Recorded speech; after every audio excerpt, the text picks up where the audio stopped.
Les Vases d'Ussé, tome 6, Le fils d'Éléonore, suite.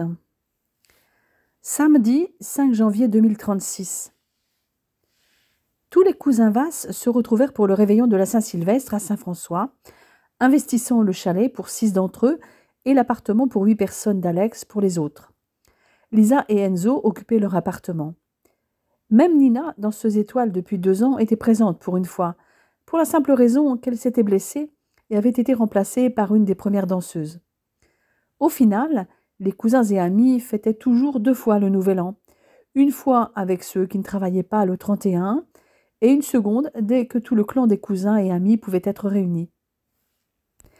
Alex y avait convié aussi cette année des collègues devenus des amis, élargissant encore le clan. Arthur et sa femme Léa, Marcello, l'obstétricien divorcé, et Mathis, le gendarme du PGHM, célibataire, le samedi 5 janvier. Alex avait prévenu ses confrères qu'il pourrait dormir sur place dans l'appartement de 4 personnes qu'il possédait dans la station. Mathis avait le choix, dormir sur le canapé de l'appartement du rez-de-jardin du chalet ou la chambre d'amis de Ben et Stéphania.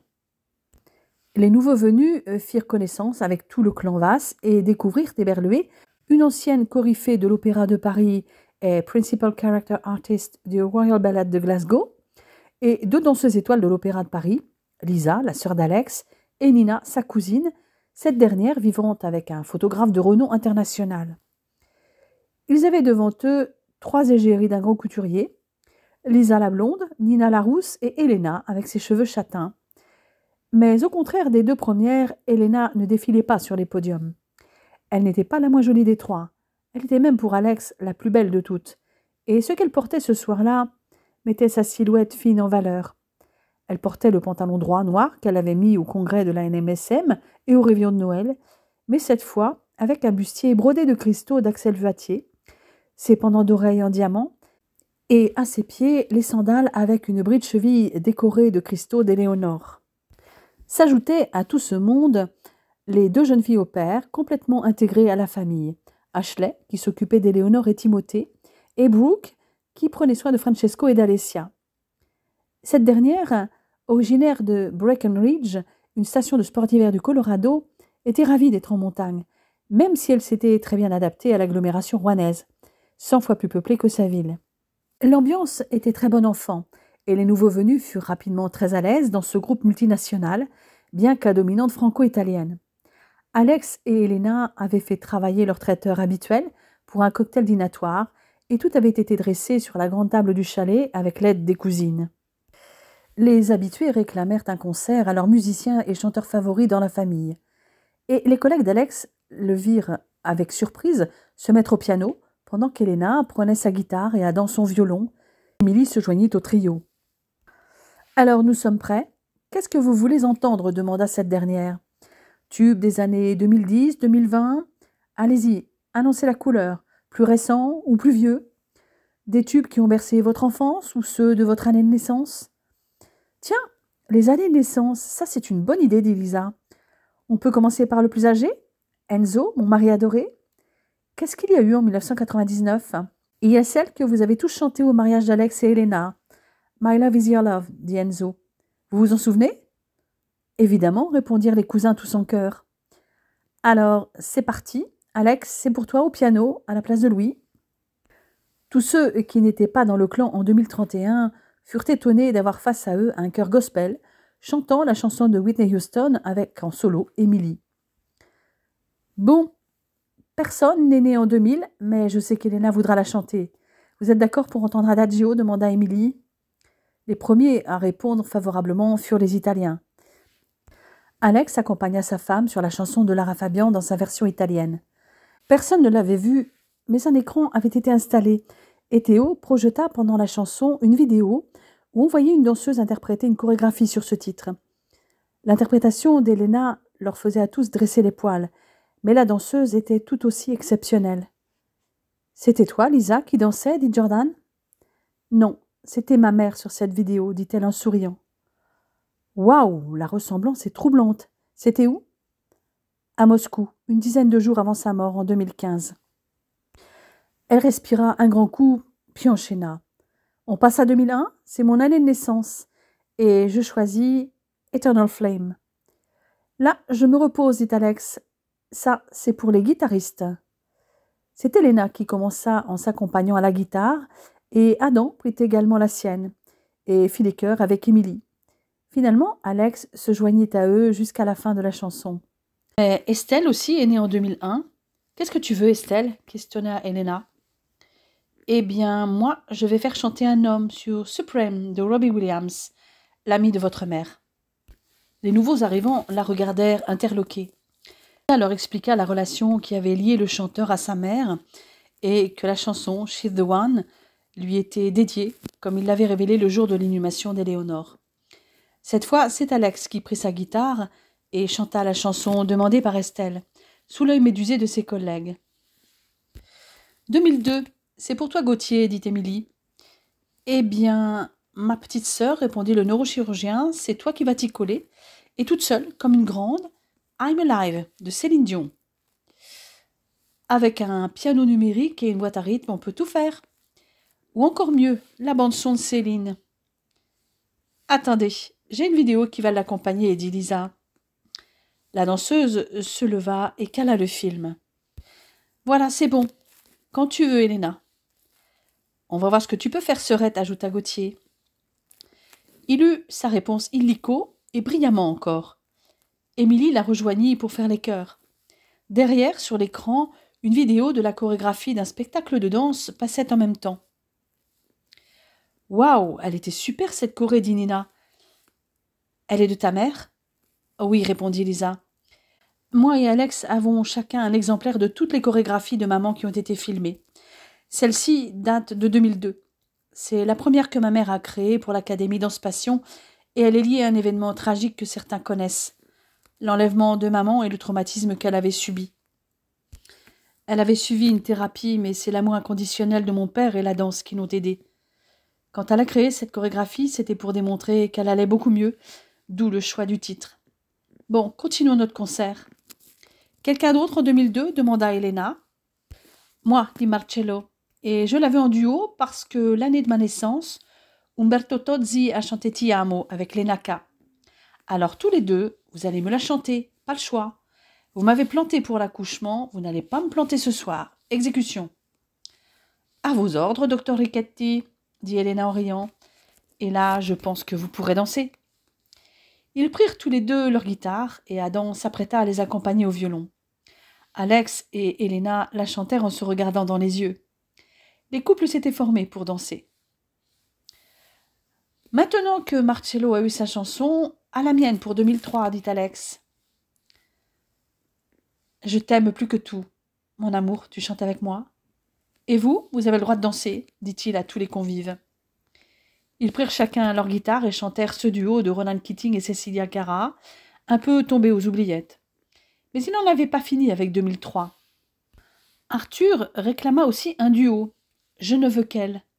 Le couple continua donc en s'accompagnant à la guitare pour ce nouveau slow qu'Arthur dédiait à sa femme, mais qu'Alex et Elena chantaient aussi pour eux-mêmes. Les 2004, Serena, Théo, vous avez chacun la vôtre ou c'est la même demanda Alex. C'est la même, dirent les deux amoureux en se regardant. Love's Divine. Toi, Alex, tu joues au piano, Adam, tu chantes. Pas le choix, dit Serena. Les deux désignés obéirent de bon cœur à l'injonction de leur cousine, mais Elena ajouta sa guitare, pendant que les couples dansaient. Luca, toi aussi, tu es de 2004, tu choisis quoi? Tout, la version d'Umberto Tozzi avec Celena. Je passe la main à Adam et Émilie, dit Alex.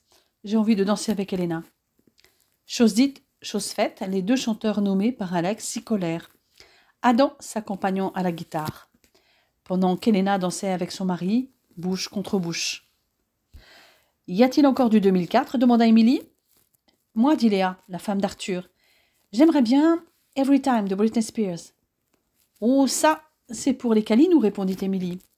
Câlinou et câlinette, au boulot. Il y a du piano à 4 mains, si vous voulez. C'est parti, dit Alex. Encore de quoi danser. Léa était ravie de pouvoir danser sur cette chanson avec son mari. Elle ne fut pas la seule. Mais à la fin de ce titre, les musiciens et chanteurs demandèrent une pause, ne serait-ce que pour boire et manger. Alex mit en route une playlist que le clan utilisait régulièrement.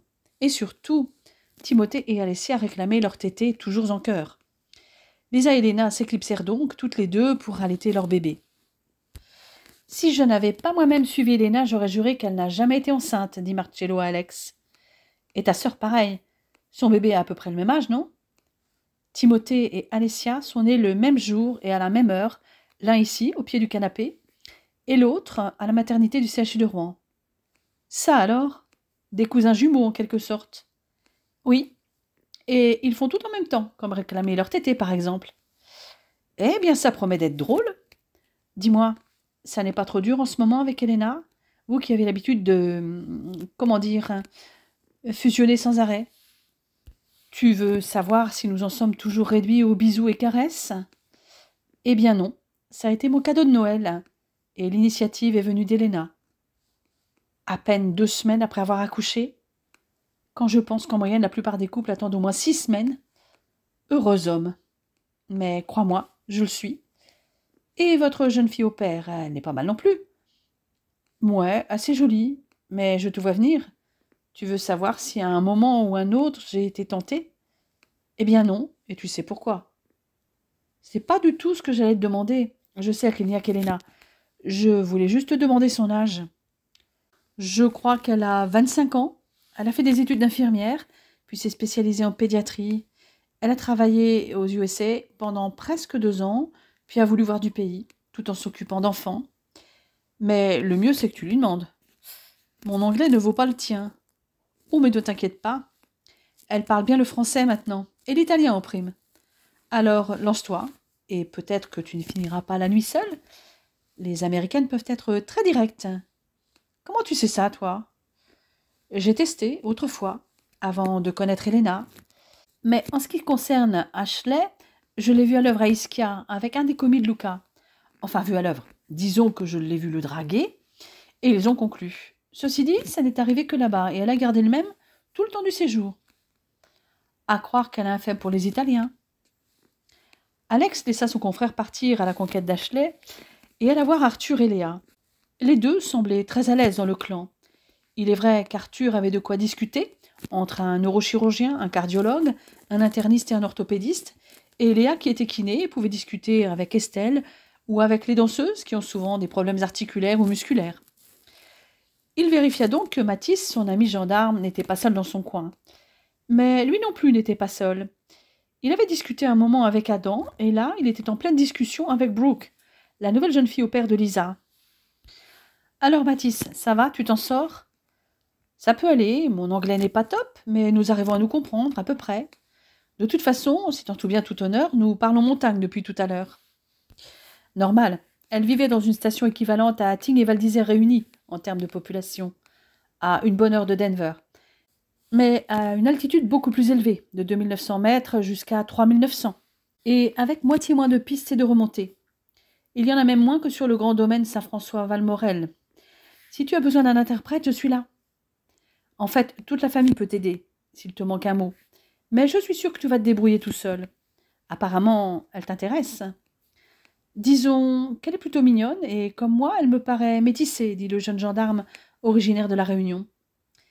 Possible qu'elle ait du sang indien, il suffit de lui demander. Elena et Lisa revenaient toutes les deux. Alex se précipita vers sa femme pour l'enlacer. Ils se dirigèrent tous les deux vers le buffet pour se restaurer un peu. Quand tout le monde eut mangé et bu avec modération, le concert reprit. « C'est reparti avec l'année 2005. Qui est né cette année-là » demanda Elena. 3 mains se levèrent. Celle de Léo, Jordan et celle d'Andrea. Étonnamment, Jordan et Andrea demandèrent la même chanson. « You're Beautiful » de James Blunt. Quant à Léo, il avait choisi une chanson de la comédie musicale Le Roi Soleil. « Je fais de toi mon essentiel. » Ces deux-là, je les sens bien, dit Alex, qui prit sa guitare et se tourna vers sa femme.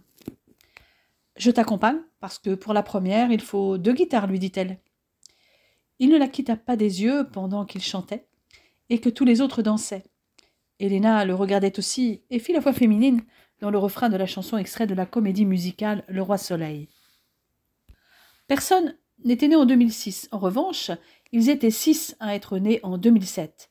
Elena, Emily, Cécile, Stéphania, Adam et Ben. Elena, qui avait choisi Back to Black, se mit au piano pour accompagner Emily qui la chanta pour elle. Mais elle interpréta elle-même The Sweet Escape pour Stefania en s'accompagnant de sa guitare pendant qu'Emily faisait les chœurs et les percussions munies de maracas. La jeune maman poursuivit avec sa guitare pour chanter Divine Idyll pour Emily et également pour la chanson des Tokyo Hotel choisie par Adam dans sa version originale, Durch den Monsun. Il ne s'attendait pas à ce qu'elle la chante en allemand, et les autres convives non plus. Ich denke, das war die Version, die du hören wolltest, lui dit-elle. Ja, du hast geraten. Vielen Dank, Elena, répondit-il en lui faisant une bise sur la joue. L'échange entre les deux étonna les nouveaux venus. La jeune femme s'accompagna de sa guitare pour chanter No One pour Ben et Cécile. Ils enchaînèrent avec l'année 2008, année de naissance des deux cousines Ayla et Ariana, qui choisirent toutes les deux Mercy. Elena poursuivit avec sa guitare pour chanter cette chanson qu'elle adorait, tout en demandant à Emily de faire les percussions, avant de poursuivre avec le titre qu'avait choisi Matisse, Begin. Le gendarme fut médusé par son interprétation. « Alors il nous reste Nina, Ashley et Brooke, dit Alex. Nina, pour 2009, tu choisis quoi ? Just Dance, évidemment. Alex prit sa guitare et Elena conserva la sienne, car les deux instruments étaient nécessaires. Ils ajoutèrent des percussions grâce à la boîte à rythme pour accompagner la voix d'Elena et Emily. Ashley, tu es née en 2010, quelle chanson choisis-tu ? Baby, de Justin Bieber. Ok, je m'y colle au piano, répondit Elena, qui chanta le titre d'une manière magistrale. Il ne restait plus que Brooke. Eh bien, il ne reste plus que toi, Brooke. Tu es née en quelle année ? Demanda Elena. 2012. Et ma chanson est Next to Me. Eh bien, je prends ma guitare, mais Emily, à toi de chanter, ma voix commence à fatiguer. Les deux amis clôturèrent le concert sous les applaudissements. Alex remit la playlist pour la fin de la soirée, pour ceux qui voulaient danser, à commencer par lui, pour sentir sa femme tout contre lui. La parité homme-femme étant respectée, les couples se formèrent sans difficulté. Deux couples se démarquaient en dansant le plus souvent ensemble, Lisa et Enzo, Elena et Alex. Ce fut encore plus flagrant lorsque les titres étaient des danses latines. La chaleur monta d'un cran quand Mathis confia sa playlist de Zouk Love réunionnais à Alex. Le jeune urgentiste et Elena en firent d'ailleurs une démonstration très sensuelle. Les cousins étaient habitués. Ashley commençait à l'être également, pour être allée plusieurs fois en discothèque en France depuis qu'elle était arrivée. Brooke l'était beaucoup moins. Le zouk et la kizomba ne lui étaient pas inconnus, mais étaient peu pratiqués dans le Colorado. Elle se laissa néanmoins entraîner par Matisse. Le jeune homme ne lui était pas indifférent, et le rythme lent, doux et sensuel du zouk, subtilement mélangé à la soul américaine dans certains titres, lui fit lâcher prise dans les bras du gendarme. Dimanche 6 janvier 2036. Le réveil fut un peu difficile pour beaucoup. La plupart reprenaient la route en fin de matinée. C'était le cas de Luca, Ariana, Andrea et Ayla, qui avaient un vol pour Naples depuis Lyon-Saint-Exupéry à 12h50. Léo et Cécile avaient leur vol pour Glasgow à 15h50. Nina, Jordan, Théo et Serena prenaient la route vers la même direction, les deux derniers devant passer par Lyon et Paris avant de continuer vers Rouen. Les autres pouvaient encore profiter d'une après-midi de ski. Adam et Émilie ne repartaient pour Chambéry qu'en fin d'après-midi, comme Arthur et sa femme, ou Marcello, qui redescendaient vers Saint-Jean. Tout comme Lisa, Enzo, Gauthier et Estelle, Mathis, qui était en congé, avait le temps et restait pour la semaine. Ceux qui restaient ce dimanche après-midi partirent skier vers 11h. Ashley avait proposé de garder les petits. Elle aurait l'occasion de skier pendant la saison. Le groupe de skieurs emmenait aussi Francesco, qui avait déjà sa première étoile. Ils allaient tous déjeuner à la banquise. Brooke avait découvert la station depuis le 31 décembre et avait déjà bien sillonné les pistes côté Saint-François. Mathis, avec qui elle avait beaucoup flirté depuis la veille, lui proposa de revenir skier avec elle et de lui faire découvrir tout le domaine, voire d'autres domaines de la vallée. Alex avait repéré le manège de son ami et profita d'une montée au télésiège pour le cuisiner. « Alors, Mathis, ça avance ? Je ne veux pas précipiter les choses, mais j'en sais déjà plus sur elle. Son âge, vous le savez tous. Sa grand-mère maternelle était une indienne de la tribu des Utes du Sud. Son père est le shérif de la ville. Je vois que le gendarme Panier a bien mené son enquête. Et que la fille qui l'attire est une fille de flic, répondit Alex mort de rire. Mais dites donc, les Huttes du Sud, ce n'est pas cette tribu riche à milliards de dollars, grâce aux jeux, au tourisme, au pétrole et au gaz, aux valeurs immobilières et investissements en dehors de leurs réserves, dit Helena. Je crois bien qu'ils ont un casino avec les activités touristiques qui vont avec et qu'ils organisent chaque année un célèbre rallye moto et sont même à la tête de la principale radio publique du sud-ouest du Colorado. Possible, dit Mathis. Eh bien, gendarme Mathis, ton enquête est incomplète, répliqua Helena ironique. En tout cas, dit Alex, je te rappelle qu'elle ne reste que jusqu'à la fin de la semaine. Bon, en principe, elle reviendra en février. Tu auras une seconde chance si tu n'arrives pas à conclure. Et toi, Marcello? Pareil, je ne précipite rien, mais au moins la vôtre reste ici. Tout ce que je peux dire, c'est que c'est en bonne voie. Non, mais vous vous entendez tous les trois parler drague devant moi, s'exclama Helena en riant. Bon, comme je suis une bonne copine, pour toi, Marcello, ton côté beau médecin italien joue en ta faveur, et Ashley est très sensible aux hommes qui cuisinent. Donc, si c'est le cas, tu as des chances. Et évite le côté trop macho, joue plutôt la carte romantique. Pour toi, Mathis, je ne peux pas grand-chose. Je ne connais pas assez la demoiselle qui te fait quand même les yeux doux, là, tout de suite. À bon entendeur, salut! Et moi, qu'est-ce que je dois faire demanda Alex ingénument. Embrasse-moi, comme tu sais si bien le faire, en attendant plus.